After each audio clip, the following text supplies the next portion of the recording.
I am sure if you ever tried searching on Google on how to save more money, the first thing that comes up is stop buying coffee.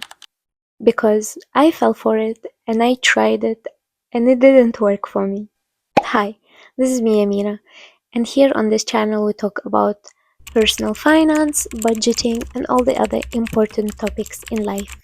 And today, the topic of our discussion is how to save money without feeling deprived.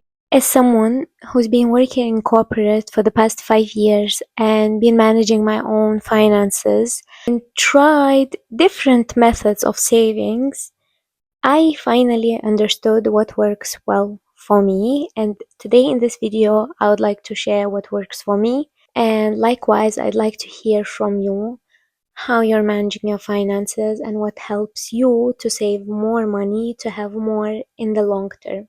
I like saving. I love paying myself first, and nothing gives me more peace than knowing that I have an emergency fund. And this has been the case ever since I started working. I started working with $600.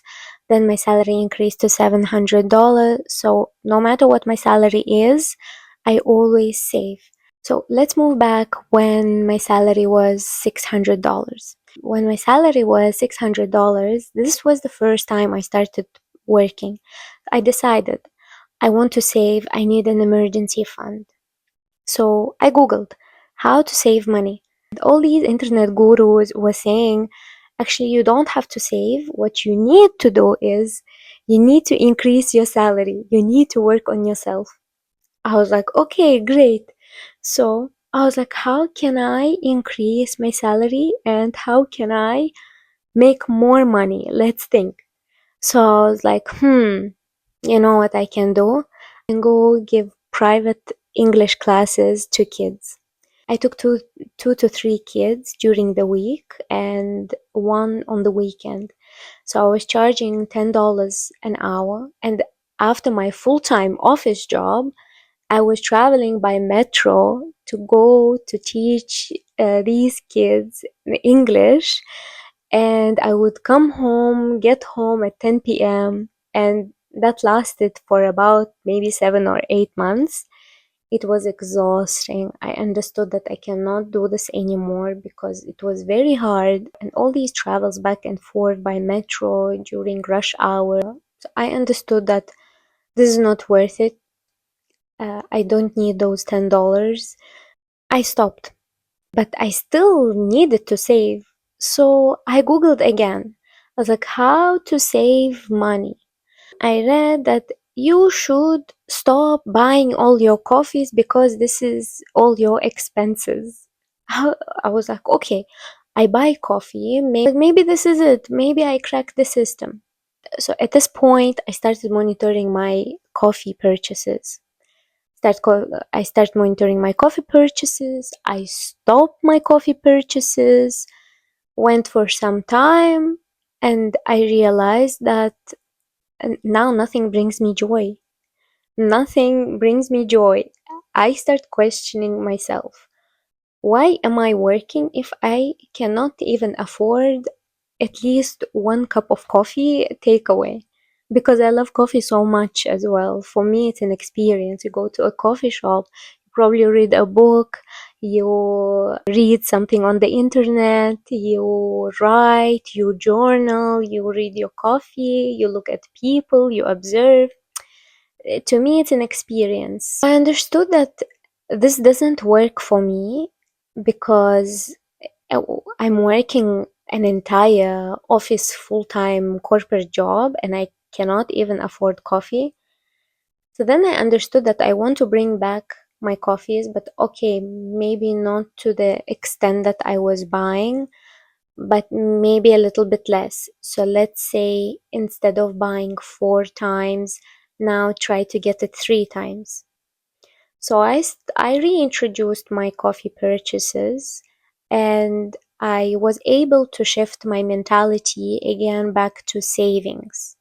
So once I shifted my mentality back to savings, I understood that, okay, the key is having the balance. Balance is key, and I know we've heard it so many times, and every day we hear it that balance is key, and yet, up until we realize it ourselves, we don't listen.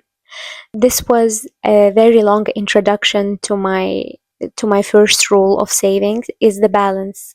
But you need to be true to yourself and what brings you happiness in life, what brings you value in life, and what are you ready to say no to and not feel deprived without having this feeling of sadness or deprivation. Once you found what really brings you joy, do not stop spending on that one thing that makes you happy in life. Just cut the spending. If you are doing something 10 times and you feel like this eating your budget, make it to 5. And you will, if you notice that you have a lot of these small things that you keep repurchasing on a daily basis, try to categorize that is more valuable to you. For example, coffee. I'm not going to stop buying coffees because coffee makes me happy. T-shirts, I don't care about t-shirts. I don't care much about clothes. So I only buy clothes when I need it. So this is the way I distinguish between what's more valuable to me in life. Second rule is shift your focus to your goals. What is your goal of saving? There must be a goal. Label it. There must be a label. For me, at the beginning, it was an emergency fund, and I had to stick to it religiously, and I had to follow it to the T because I just started working and I needed to build up my emergency fund. For you, it might be closing the debt. So stick to it, and you will see how closing this debt in the short term will benefit you a lot more in the long term than you actually felt in the short term. Maybe you said no 3 times to coffee, but imagine in the future without this debt that's accumulating interest, by the way, and you will need to pay more. Imagine how much money you can save by paying it now directly, then dragging it for long term and putting more pressure on yourself and paying it over the longer period of time and more money over the longer period of time than paying it as fast as possible. The third and the last very important rule is setting an automatic transfer on the payday. Let's say you're getting $1,000. Set aside directly $120 to be shifted to the savings account. That allows you to see is that, okay, I have now to spend available $880. Essentially, on the paycheck day, you will see that you have available balance $880 to spend this month. This doesn't allow you is to spend the entire paycheck on something that you might not even remember tomorrow. At the end of the year, you will see that your savings account is around 1.4k, and guess what? Now this 1.4 can be invested, and these 1.4 can earn interest. Imagine you didn't set aside the specific budget to be saved every month.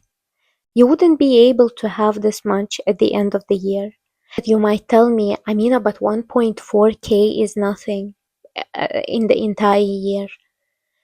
Okay, first of all, it was an example on $1,000 salary. And I think if you have a $1,000 salary, I think saving $120 a month is still better than nothing. I think having 1.4k at the end of the year saved is better than nothing. And trust me, all these TikToks and Instagrams are flooded with all these people buying on a daily basis, buying so many things, and we think, oh, everybody is so rich and everyone can afford. Trust me, this is not the case. People on TikTok and Instagram are selling all these things to us, and we shouldn't fall for them. We should be responsible consumers here, and we should be buying for the most part what we need.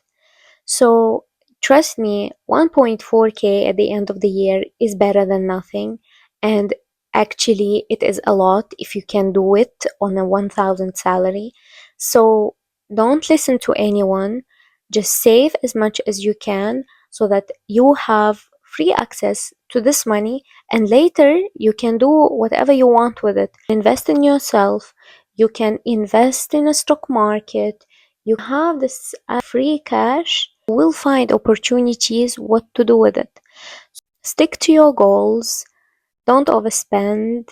Let's save together. And thanks for watching. That's it from me for today. Bye.